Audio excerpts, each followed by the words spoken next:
This vehicle here is a fuel cell vehicle. It actually uses hydrogen to generate electricity on the vehicle.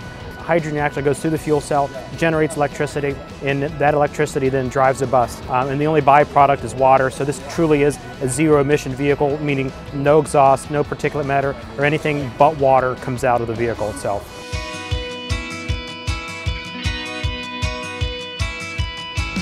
We were very interested in this project because of the partnership between academics, research, and another agency within the state of Ohio. And to be the first at something in transportation, one of those new technologies, the sustainable source of fuel that we're looking into, is a great opportunity for us and for CAR. CAR's role is really to be kind of an anchor point for the hydrogen bus. So we have the hydrogen refueling station here on site, which we own, we maintain. We'll do a lot of the refueling for the bus here.